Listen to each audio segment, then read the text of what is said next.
जिसने जिंदगी में एक बार शिव महापुराण की कथा सुन ली तो वो पितरों को समझ जाएगा कि पितर हैं क्या। सारे लोकों में सबसे सुंदर लोक है पितर लोक। कारण क्या है? तुम्हारे यहां दिवाली साल में एक बार मनाई जाती है। देवलोक में दिवाली साल में एक बार मनाई जाती है, नाग दीपावली के दिन। पितृलोक में दीपावली रोज मनाई जाती है। कारण, पितृलोक में दिवाली रोज क्यों मनाई जाती है? उसका कारण क्या होता है? लक्ष्मी जी ने नारायण से पूछा, ब्रह्माणी ने ब्रह्मा जी से पूछा, इंद्राणी ने इंद्र से पूछा, एक बात बताओ, तुम दिन भर बैकुंठ में नहीं रहते हो नारायण, आप कहां चले जाते हो? भगवान विष्णु ने कहा, मैं बता नहीं सकता कि मैं दिन भर कहां जाता हूं। नहीं, आज तो आपको बताना पड़ेगा कि तुम दिन भर कहां जाते हो, तुम दिन भर रहते कहां हो, कहां पहुंच जाते हो दिन भर, आपको बताना पड़ेगा, ये आपको बोलना पड़ेगा।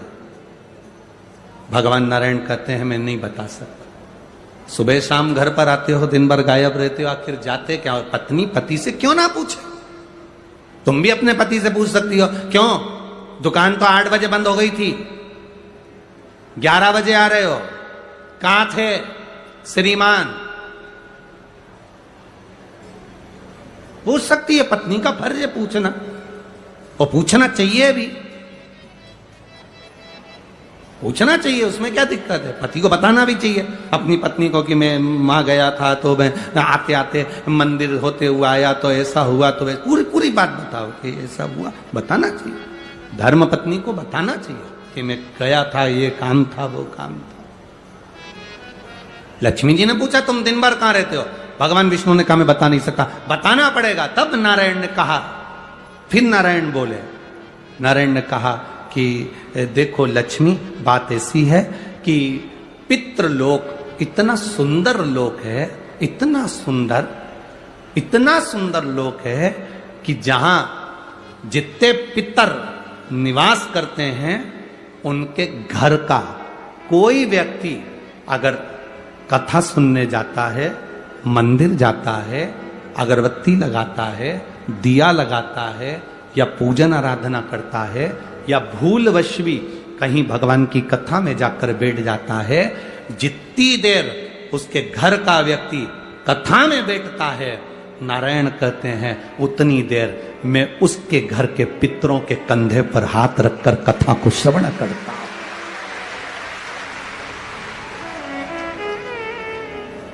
पितृलोक इतना सुंदर है। और पितृलोक के जो स्वामी हैं, आर्यमा स्वामी, वो पितृलोक के जो स्वामी हैं वो भी बड़े सुंदर हैं। और पितृलोक के जो स्वामी हैं बड़े सुंदर, और पितृलोक के स्वामी जिस पर बैठते हैं, काय पर बैठते हैं? कौवे पर, वो भी बड़ा सुंदर, अति सुंदर। अरे गुरुजी कहां की बात कह रहे हो? सबसे सुंदर पक्षी तो मोर है। राष्ट्रीय पक्षी में भी उसको कहा सबसे सुंदर पक्षी तो मोर है, और आप कह रहे हो कि दुनिया का सबसे सुंदर पक्षी कौवा है। अरे भाई, जिसने कथा नहीं सुनी उसको लगता है कि दुनिया का सबसे सुंदर पक्षी मोर है, पर अगर शास्त्र को उठाकर देखोगे तो दुनिया का सबसे सुंदर पक्षी कौवा था। पहले नंबर पर सफेद, सुंदर, अति सुंदर कौवे के आगे कोई पक्षी नहीं था।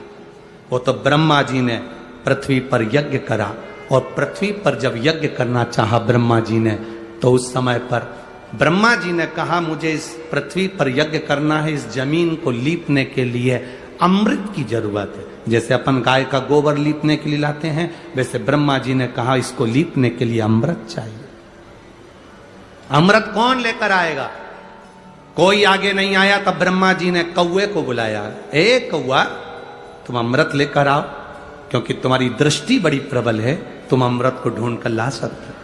कौवा, अमृत तो लाना, पर झूठा मत करना, अमृत को लेकर आना, मुझे बताना कहां रखा है तो मैं लेने चले जाऊंगा। कौवे ने कहा, जो आज्ञा ब्रह्मदेव। कौवा आर्यमा स्वामी को नमन करा, प्रभु ब्रह्मा जी का काम है, मुझे जाना पड़ेगा।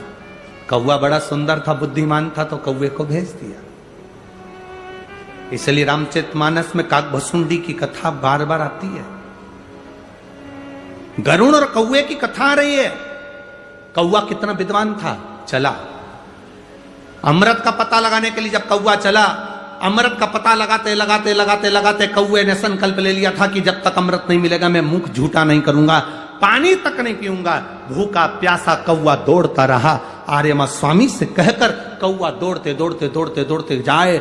बहुत दिन हो गए, तब कौवे को अमृत मिला। अमृत मिला तो कौवे को लगा बहुत तेज प्यास लग रही है, करूं क्या। कौवे ने उस अमृत को झूठा कर दिया। ब्रह्मा जी को आकर कहा, स्वामी अमृत वहां रखा हुआ है, पर बात इतनी सी है कि मैंने उस अमृत को झूठा कर दिया। ब्रह्मा जी को क्रोध आ गया।